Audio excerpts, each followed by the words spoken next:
up, get out right out of your bed, that's your quicksand. Getting rid anxiety and head, you can fix it. Rid of stigmas, all of them you said, we ain't listening. Just remember, try to do your best, you can win this. Maurice Benard, State of Mind.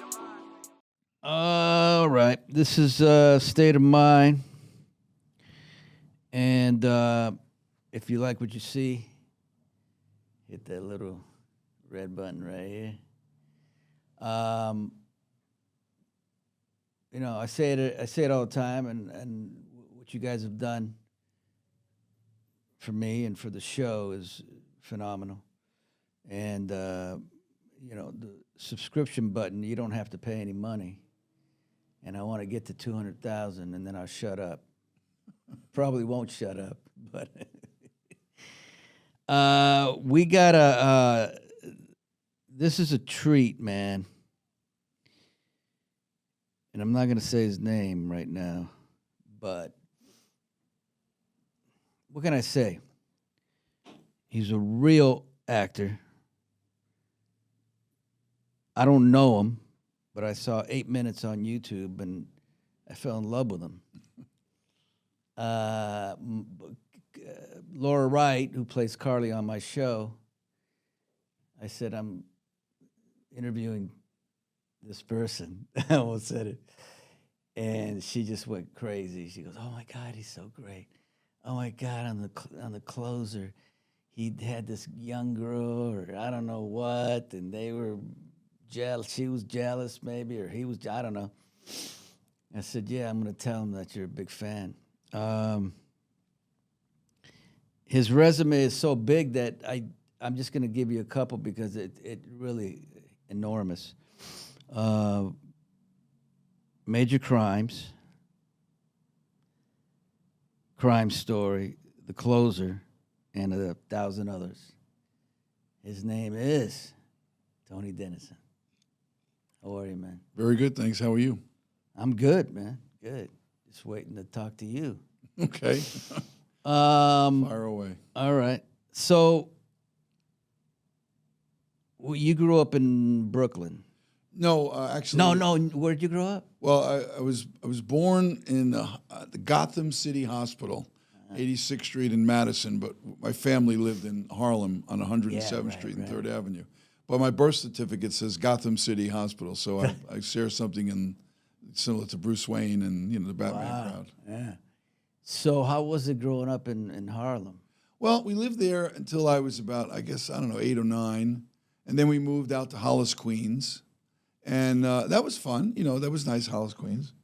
And then after that, when I was transferred high school, we moved out to Hicksville, out in the island.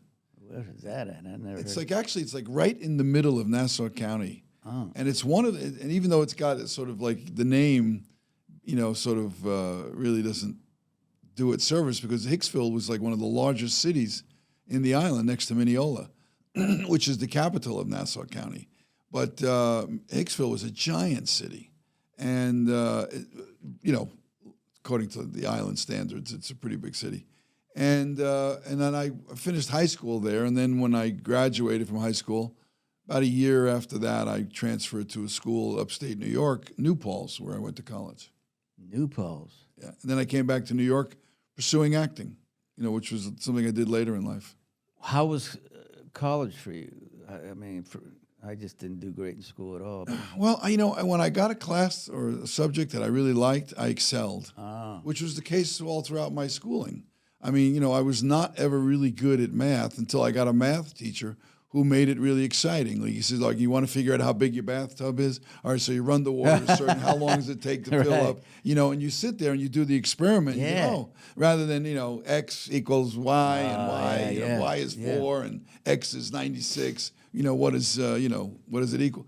And, I just think, but, I loved history and I loved geography. Now I look at a map of the world and I don't even, you look at Africa now, you think, what happened to where's but I love those subjects and I excelled in those subjects in school, but the practical sciences and math I didn't, But though I did get to like physics to some degree. Damn. And but only, because of its application in our everyday life. Yeah. And I loved reading about. I mean, I was like a ferocious reader. I still am. I read anything you could read about Einstein. Anything. You could read about, I loved all those guys.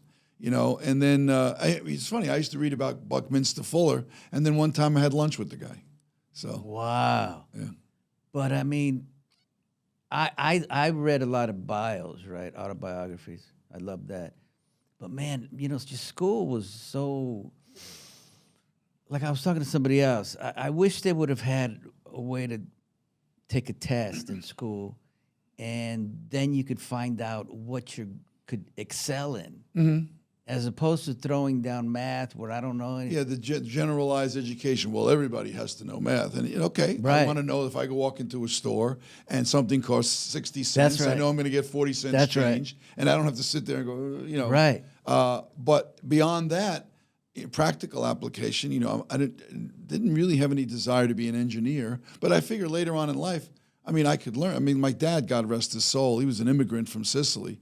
But he just knew how to look at an engine, and it didn't matter. I don't think he got past the 9th grade in school, but he could take apart an engine in a car, or he even had a watch that he had in World War II. It was called a Gruen watch. And one day I remember I got up, I came down, and there he was in the kitchen table with all these little pieces of a watch all over this towel. And I go, Dad, what are you doing? He goes, oh, my watch stopped ticking. I'm going to try to see if I can fix it. No. And I'm like, when I say hundreds of little pieces inside the little watch, and I thought, so I left and went out and played softball with some friends. I came back a couple hours later, and there he was sitting in the little room where the TV was, sleeping, and the watch was on his wrist, and it was ticking. Damn. Yeah, so I picked that stuff up from my dad. And I figure later on in life, if I'm ever going to become an engineer or an aerospace engineer or, design something that's going to land on the moon, well, I'll study, and if I'm not good at it, fine, I'll do something else, Now, your dad, what did he pass away from? He wound up getting a heart attack, because Young? he was 70, it's young by a lot of standards today. But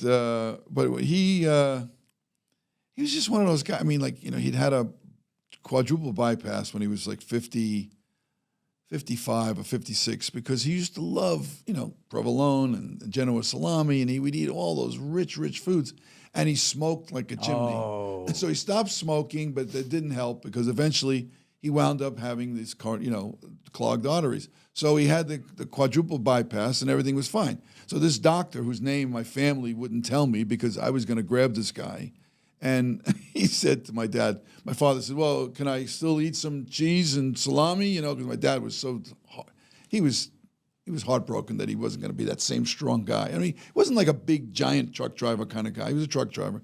But he was like, he was like 5'10", but he could literally lift you sitting in that chair. Damn. Yeah. And he was so, so the doctor said, well, John, you can have a little bit of no, you can't have any of it. Sorry. No, right. Not for at least years. Try some substitutes. Right. And so my dad, a little bit of provolone, a little bit of, Genoa salami. And then like 10 years later, bam, shoveling the snow, he had a massive heart attack because he was going back to the same old habits. That's yeah. And your mom? My mom, she died of, I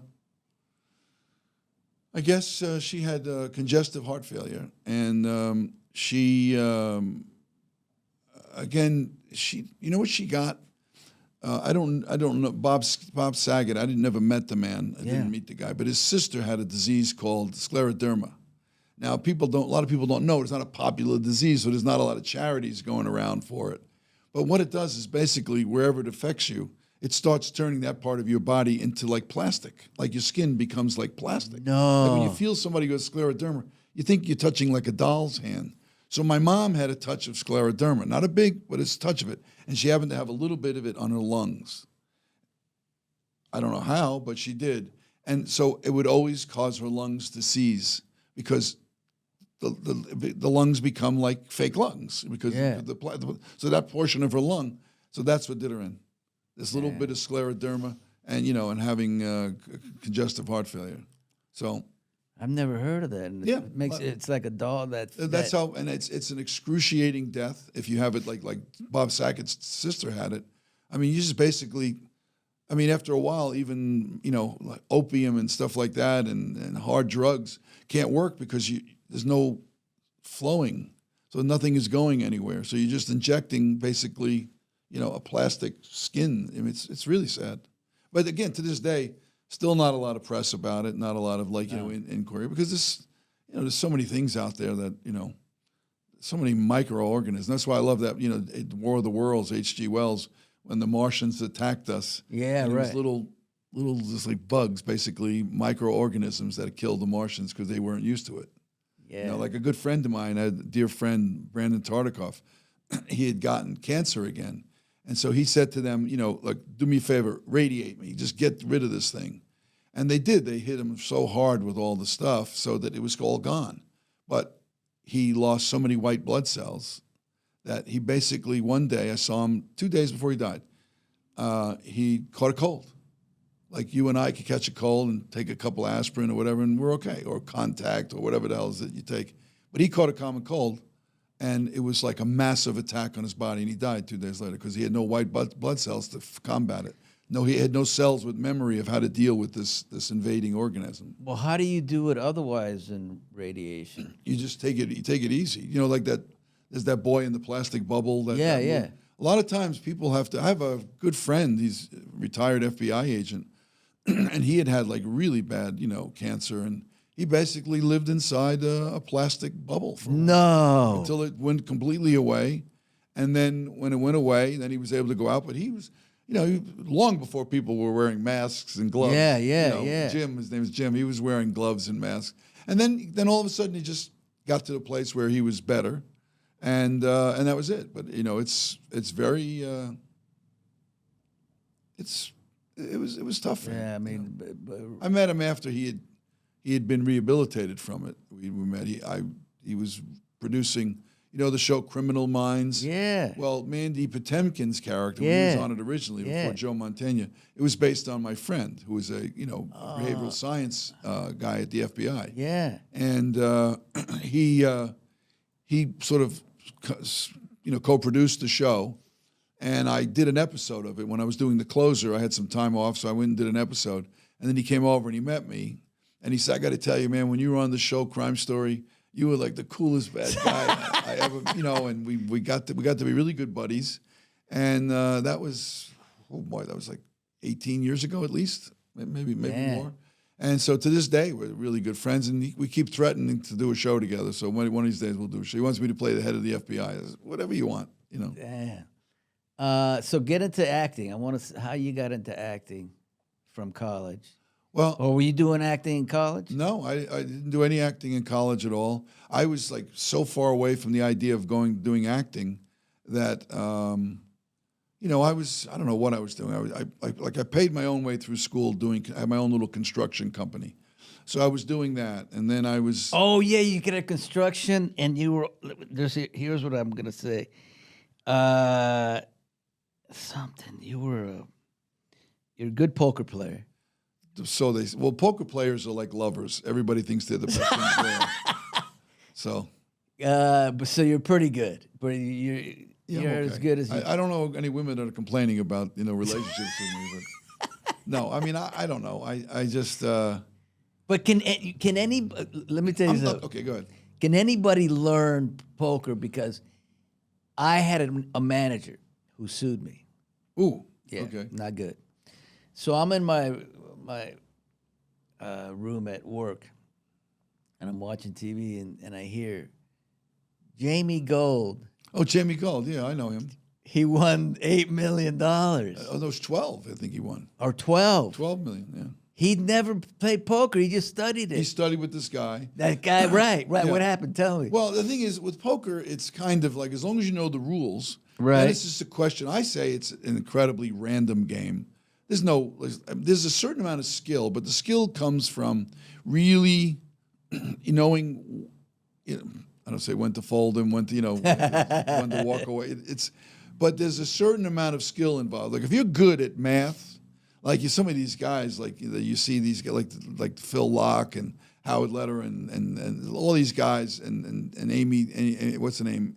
Amy Duke. Oh no, Duke. What's her first name now? I forgot her first name. I think it's Amy. Anyway, so when these people play, they're really good at math. So when they see their hand and then they see especially in Hold'em, when they see what's on the board, they have a really good sense of the percentages in terms of what they need to win and what's going on. Me, I can do the same thing, but it's almost like I have to do it in longhand in my head. Because I missed those math classes in school, so I didn't know that it was going to come in handy later on than playing poker. So when I play poker, there's a certain amount of concentration that I have to do to play. And I can usually sense what's going on, whereas some guys, they can sense and also they can do the math really quickly. Yeah. I don't do the math very quickly. So I have to concentrate. And I have to get to a place where I become void of facial expressions, and at a certain point in my life, I thought to myself, I love acting. I don't want to, all about acting is all about facial expressions. It's all about emoting. And I don't want to sit at a seat, for like 6, 7, 8 hours. Yeah, so they really have poker face. Like the statues at Easter Island, Yeah. I don't want to do that. And so what if they make them not that face? They do another face, or if they're well, there's some guys who are. I mean, like Jamie Gull, he knew how to figure out percentages. Who he trained with. Right. So Jamie was good at math. I'm just not good at that kind of math, but I'm good at poker. And I'm good at poker when I apply myself that way. So now when I play basically in celebrity charity games. So when I sit down at the table, I say to them, listen, guys, if you guess what I have, I said, I'll tell you. I said, and they said, you'll tell us? I said, yeah. And I said, why would you do that? I said, because you'll call anyway because you won't believe me, And that's basically how I play. And I just go play to have fun. I don't want to go there and... I know some people think, and all they talk about is the hand that they lost. They got knocked out of the tournament. Right. I had so-and-so, and this guy could. Right. Oh, you're going to talk about your defeats? Yeah. Talk about the fact, I had a wonderful time. I got to meet some interesting people. I had some really great hands, and at the end, last hand I had didn't overcome the other hand the other guy had. But I'm not going to sit around, I had a pair of aces, and this guy had like a 4-6, and a 4-6 came up on the board. He had 2 pair, and I put everyone all in, and he called me, and I was like, but isn't it too much pressure? Well, no, it's just depressing. I don't know about pressure, but it's depressing. But they do it, and so like I have a poker tournament coming up pretty soon for Ed Asner, in honor of for kids with autism. Yeah. I knew Ed. I knew Ed like about 30 years, maybe more than that. Love it. And great guy, and so I'll go to that tournament. I'll have a good time. Yeah. I'll meet a lot of other celebrity friends of mine, celebrities I don't know. Yeah. And hey, how you been? What's going on? And all that stuff. And have a good. If I win, fine. If I don't win, I go home. Sometimes you get to a point where you think, oh, I hope this thing is over soon. I hope I get knocked out so I can go home. I'm tired. How long sometimes it's hours. Yeah. Sometimes it could last like 4 or 5 hours. A poker tournament, those tournaments. Yeah. Wow. The ones in Vegas, the big ones for the real big money, they go good days. Like the World Series of Poker, that goes like 4 or 5 days. Wow. Well, I tell you, Jamie, I never knew anything about him playing poker, and I knew he was smart. But he's a nice guy. He was nice to me. Yeah, anyway. he was nice. I don't know him from any other place other than the poker. I never had any professional dealings with him, in terms of acting in the entertainment industry. But I've met him several times, and he's always been sort of straightforward with me. But and I've played in tables that he's played in. He's sat in because it's, really, And one time I knocked him out, and I was like, I said, Jamie, it doesn't mean anything. It's just random. Dang. It's just totally random. It has nothing to do with the fact that I'm like, oh, I'm so much better than you. No, it's just random. Oh, right. There's a randomness to poker, to gambling in general, but especially poker, that you can't do anything about. And luck. I'm not so much a proponent of the word luck. But I am a proponent of the word of tenacity, persistence, and perseverance. Those words, I think, apply very, very much to poker playing. Yeah. But luck, okay, if I get a pair of kings and a king comes up on the flop or 2 kings, it's like, I didn't do anything to earn, Right. but I just look at it as random. I don't look at it as like, oh, what a lucky guy I am. Yeah. Because I don't necessarily believe in luck. It's like the same thing about it's like World War II. I always tell people, I mean, we had this horrible thing going on the planet, and the whole thing, sure, the United States got involved, and that was like so instrumental to helping end this thing. But that early snow in Russia that like cut off the German troops, that was one of the reasons that turned the tide of the war. The fact that all those troops froze to death. And it happened, guess what? When Napoleon too. So they had an early winter that they didn't expect. It started snowing, I think, like in October or something. And then it started getting really cold real fast. So by November, they were in like February weather and like severe February weather. And that helped turn the tide of the war. Wow. Was that luck? Was that just, I'd say was it like 100 million people or 1 billion people that were alive in the world praying every day, moving circumstances that way? I mean, they say like when a mother, the child is like stuck in a situation that a mother has to lift the car. Yes. I believe that. I believe that too, yeah. So you were a chauffeur early on. Yeah, I drove a show. I used to drive a cab, and then I stopped doing that because I got held up and stabbed in the chest with an ice pick. You did? Yeah, so I said, okay, no more cab driving. I'll drive a limo. Wow. But you don't make as much money, but it's a little bit safer. And you meet a lot of people. Yeah, I met what's it, Marilyn McCoo, the guy, the group from the Fifth Dimension. From the and I drove them around. They'd rented the car. They used the car for the whole day. Their record label. So I drove them everywhere. I had a great time with them. And then one day, I was later, years and years later, like 25, 30 years later, I'm at an event, because of whatever show I was on, and they were there. So I went over to them, and I asked them if they remembered me. She's like, yeah, and he remembered me. He's, oh my God, man, how you doing? I remember, yeah, I can't. You're an Italian dude. And I said, I'm Sicilian. He goes, yeah, I remember you, yeah. Did they know you were acting? Well, she knew me. He said, I love you on that show. It was Crime Story. Shit, he goes, I love you on that show, man. You're a mean bastard. And I said, well, Damn. So how'd you get into how was it getting Crime Story? I mean, Crime that Story was came the most, again,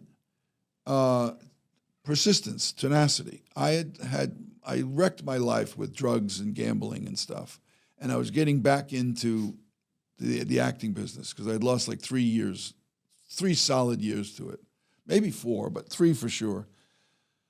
And so I started studying with this. I used to work with Bill Hickey, remember? I've heard of Bill. You want a cookie? The guy from Fritzy's on it. So he was my first teacher, and he directed me to play. And so he said, I can't teach you anything else. He goes, I'm going to send you to Julie Bavasso. You need somebody who's going to beat the hell out of you.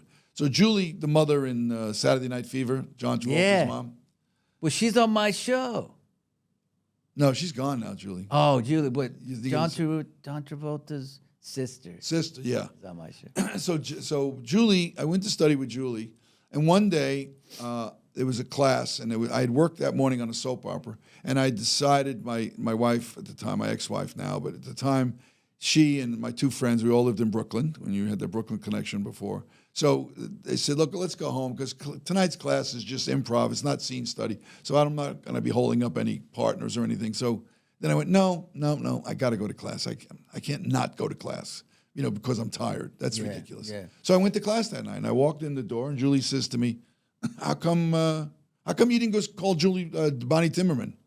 Bonnie Timmerman. I said, what are you talking about, Bonnie Timmerman? She goes, last week I told you, now I'm here to tell you, hand to God, she did not tell me that, because I would never have forgotten Bonnie Timmerman, Miami Vice, And I was like, really? He said, oh, okay, you told me. I said, well, I forgot. I didn't call. He goes, how could you forget? And I said, well, I'm sorry, Julie, I forgot. I was just showing deference and respect to her.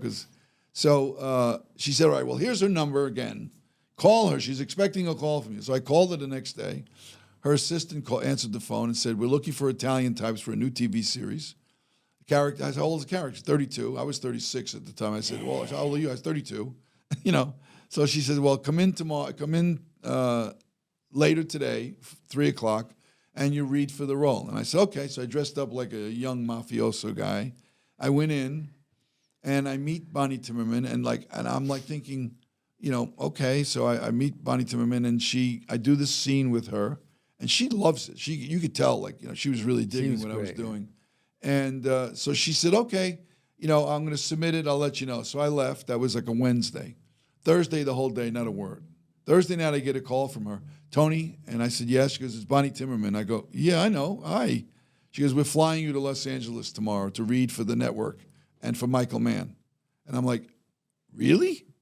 And I'm thinking I thought it was a guest star. I didn't know it was one of the leads. Yeah. So the next morning, I'm flying out to LA for the first time in my life. And I meet Brandon Tartikoff and Michael Mann, all these people. I meet them at the audition. And they tell me right after the audition, you got the role. No. And I'm like, because the next day, that night I flew back to New York. And then Sunday morning, I flew to Chicago and I started working on Monday morning. And, now somebody could say, wow, weren't you lucky? Maybe. But at the end of the day, because I decided to go to class that night, of course. even though it wasn't a scene study, it was just improv, which I love to do. Yeah. But I thought, no, I got to go. So I see that as tenacity, perseverance. Yeah. The perception in my mind is, no, missing class is not a good thing. Right. So going is a good thing. Right. And as a result, there's an expression in Italian, bona fortuna, good fortune fell upon me that next day. Right. And so that was the pilot you were shooting. the pilot, the crime story, yeah.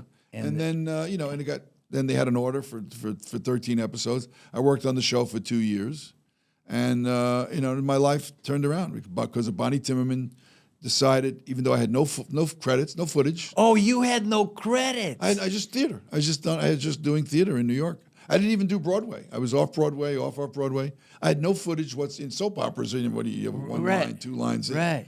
So she took a chance, Bonnie. Damn. And because she took that chance, she sent it to Michael Mann. Michael Mann said, "Who is this guy?" Everybody, "Who is this guy?" And that was it. That was like, "Who is this guy? Who is this masked man?" And next thing you know, I'm out in Los Angeles, and then like I said, that Friday, and then Monday, I'm in Chicago, shooting Crime Story. And with Dennis Farina, Stephen Lang, Bill Smitrovich, Billy Campbell, Steve Ryan, Paul Butler, David Caruso, all these people. And my whole life, just completely turned around. Joanne Carlo, who played my wife, we're still friends to this day. John Polito, God rest his soul, he passed. Right. So it changed my whole life that day. When I went to class that night, my whole life completely changed. Now, did you feel comfortable right away when you started working, or did it take a while? I had nothing to compare it to. Okay. So since I had nothing to compare it to, one day they say to me, I was supposed to film on a Wednesday. Right. Then they tell me they're going to shoot. I was supposed to film on a Friday. Then they tell me they're going to move it to Wednesday.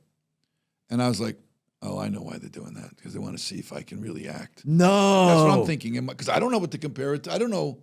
So I'm like, wow. I'm on the set that Monday, that Tuesday, thinking, trying to ask the question, but not ask the question. Right. So there's one guy who produced the movie About Last Night with Rob Lowe and Demi Moore or whatever.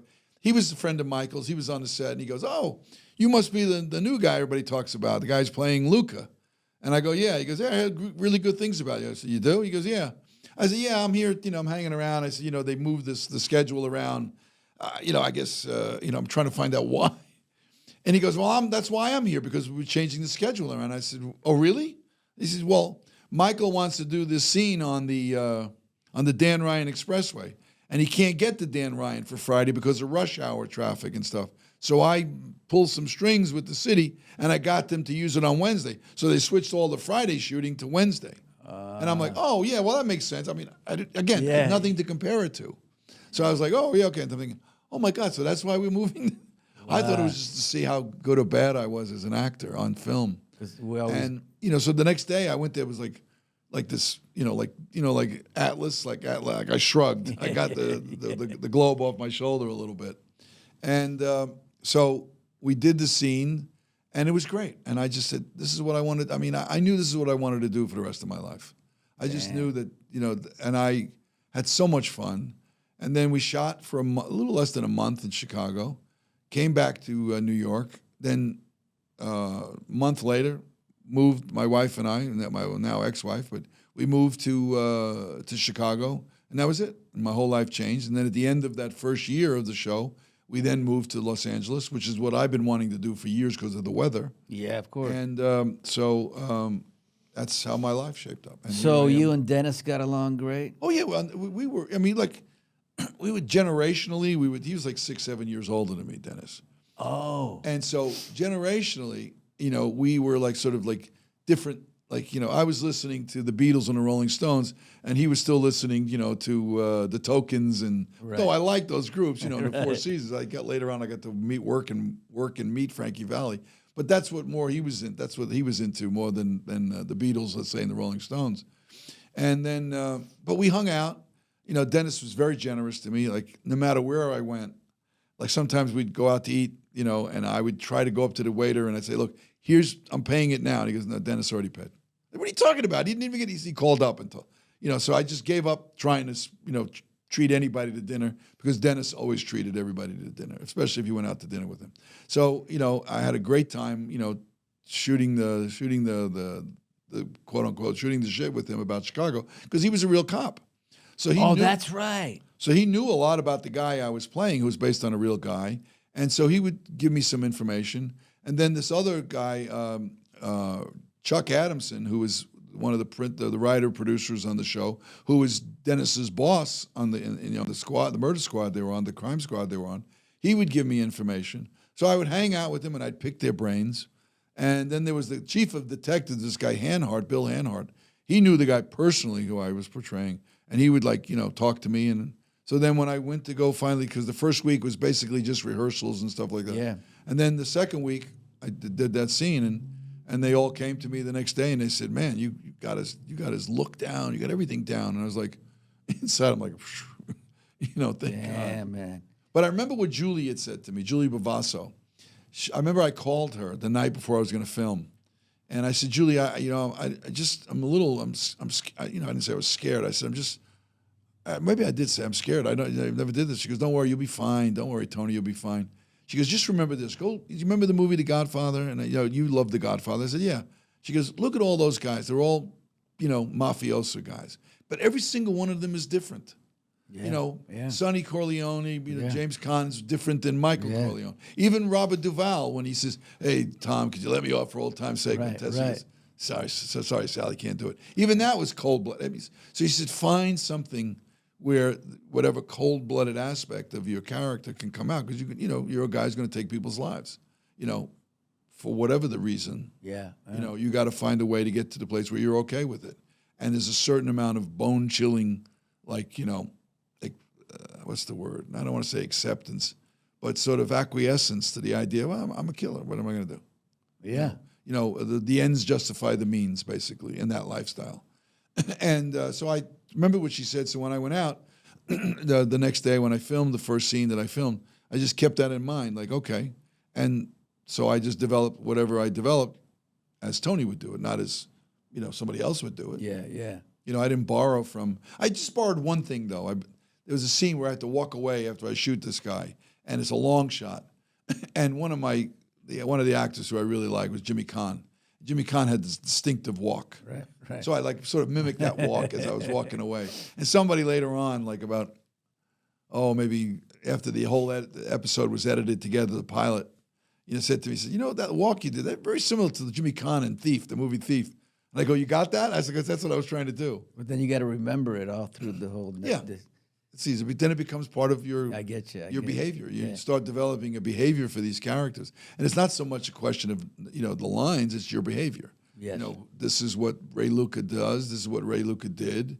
How he looks at life, and you do it that way. And then you have the convention of whatever the dialogue is, and then the dialogue sort of fits into you. You fold it into your whole persona, and suddenly it comes out. Like we're just easy, completely go like dead-eyed, So The Closer. Closer was great. Now, a friend on my show, General Hospital, Robert Gossett, was on. Robert, yeah, Bob, yeah, he's a good man. He's a cool dude.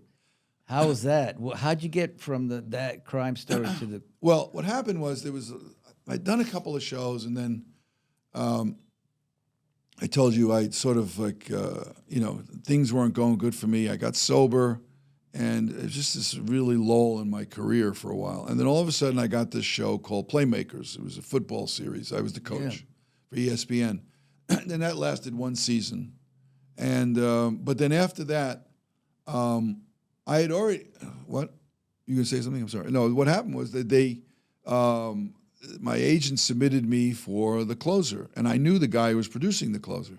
So I thought there was a character that I was going to get for sure, and they gave it to G.W. Bailey instead. So I was like, hey. So the other guy was J.K. Simmons. He was already cast, brilliant actor. Oh, really? Brilliant guy. If you have the nicest guy. Yeah. Really, I mean, J.K., you can't say enough good things about J.K. Simmons. Anyway, so and the other two characters were black. One was Robert Gossett, and the other, Corey Reynolds. And that was it. And one was a woman. So I said, well, what am I going to do? So I thought, okay, now I'm not going to be on the show. But then what happened was they called me up and they said, we have a character in the pilot who's got this great opening scene. It's about 6-7 pages, with Kira Sedgwick. And we want you for that role. Maybe he might reoccur. We're not sure, but definitely it's a great role. I said, okay. So I went in and I did it. And I gave it my all, just swung for the fences. Yeah. And then after it was over, I found out the network said, who is this guy?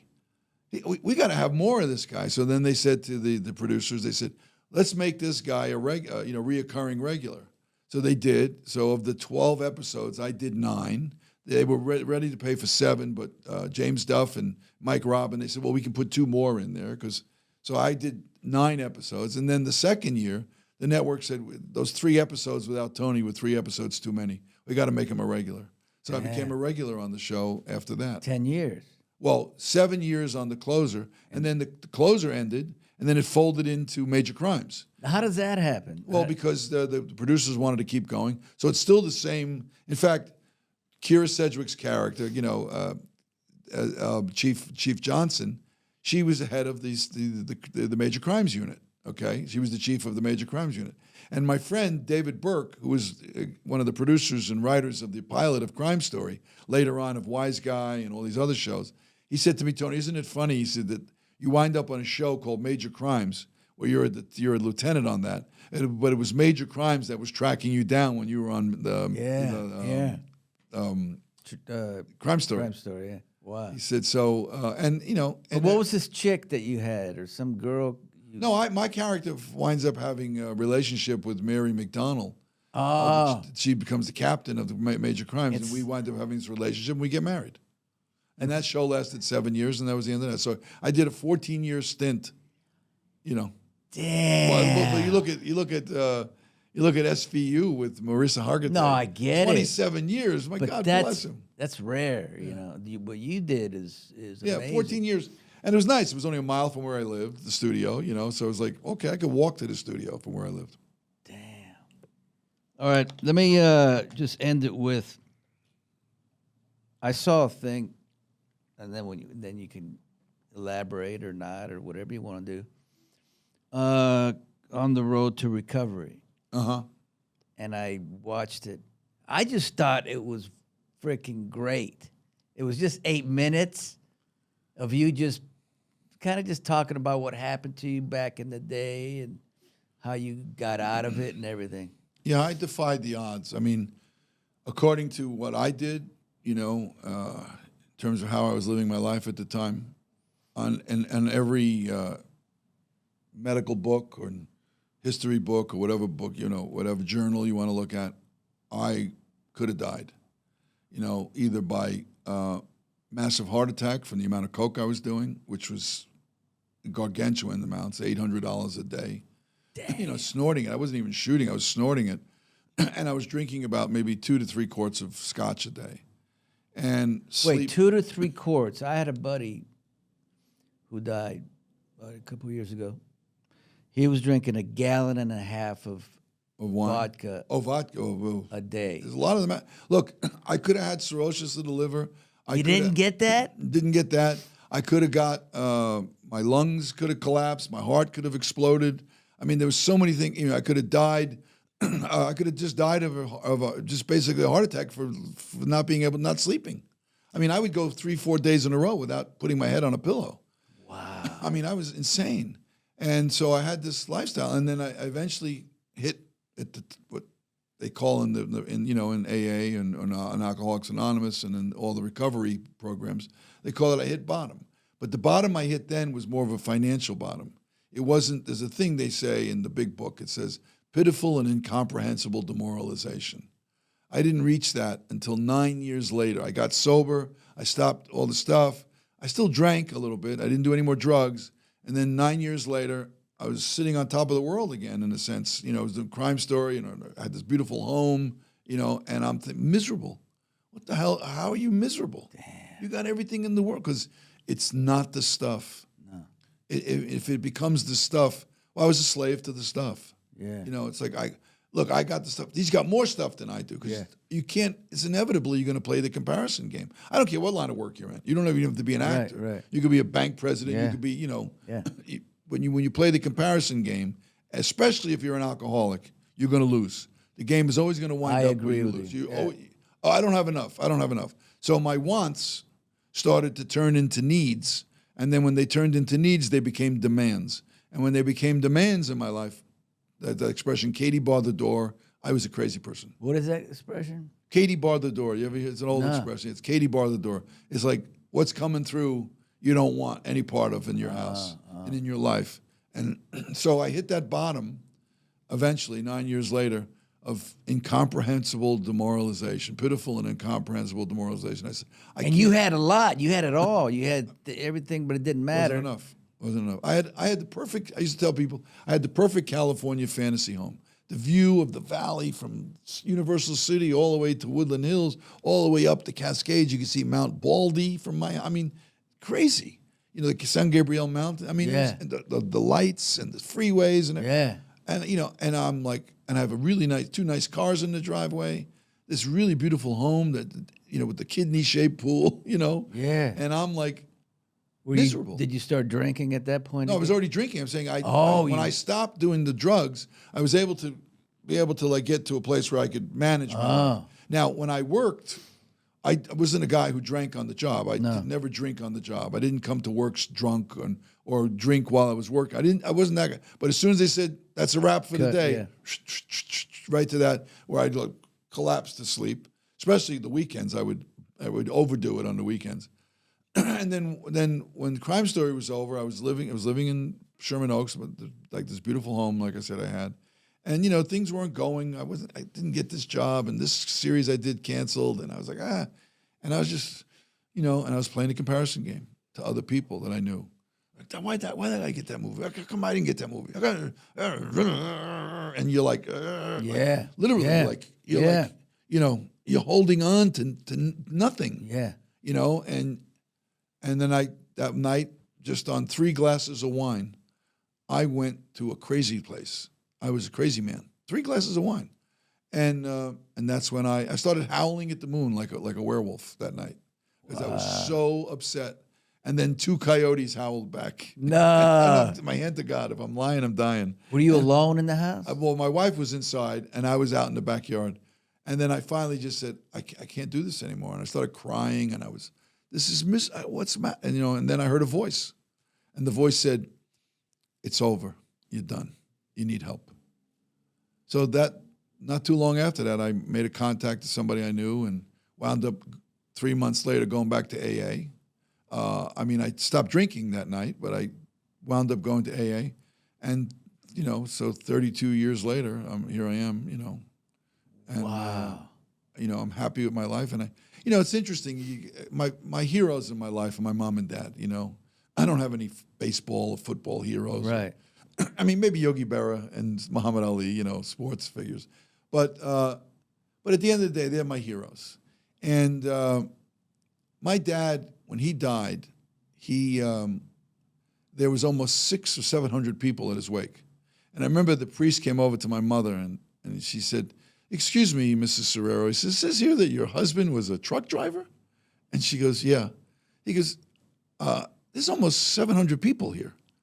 She goes, "Oh, well, Johnny was really well liked." He goes, "Yeah, but there was a congressman who died about like 3-4 months ago, and he was beloved in the community, and he had only 200 people. There's almost 700 people here." And that was my dad. Everybody loved Johnny, and my dad wasn't an alcoholic, but it was just 4 o'clock in the morning. "John, my car's, I'm stuck on the BQE. I'm stuck on the truck. Could you?" "Oh, all right." And he'd get up and he'd get dressed and he'd go help them and help tow their car. "Or Johnny, my washing machine's not working. I can't really afford to get a." He'd go over there, take the friggin' motor apart, and change the brushes on the thing. Back when that was the way the motors worked then. Yeah. And he'd fix the TV, the roof, whatever. And that's what my dad did. Their cars. Wow. And so everybody, grown men weeping, like they lost their hero. Yeah. And so in my sobriety, I get a chance to be of service to people. So I say to people that, when I do, shuffle off to Buffalo, as they say, if I have 10% of the people at my wake that my father had at his, my life is a success. So that's the way I look at life. So I think we've done it. And my mom, by the way, I just want to, I got to interject. My mom had about 300-400 people at her wake too, because she was also the same thing, helping people out. So see, that's the key, and the key is to give, not to just take. To give without unconditionally. Yeah, right. I'm learning that now. Yeah, it's a tough row to hoe sometimes. Yeah, because especially if it's not in you. Yeah, I'm now working on that. To give without thinking any judgment or whatever, just to give. right. Is Yeah, there's an expression in Sicily that they don't use anymore because a lot of people don't even speak the Sicilian dialect anymore. And I'll just end with this if we're ending. I'll just say that when they used to see people on the street in Harlem, my mom and dad, and somebody who helped them out or did a favor, they would say, "Oh," they'd see the person, they'd hold their hand, and they'd go, "Sen benedica," which is to say to them, everything holy and sacred in the universe and spiritual, I wish upon you for that moment in time when you helped me, whatever it was you helped me with. Yeah. So you'd see somebody and you go, "Oh, Sen benedica."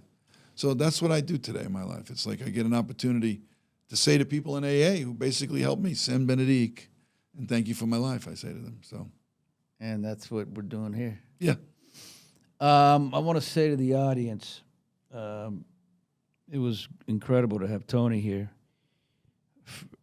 Just for me, being an actor and just being a fan of his, and that ending about what he went through is what this show's about.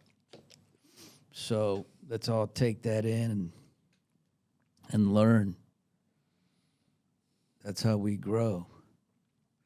So I want to thank you for coming. Appreciate it.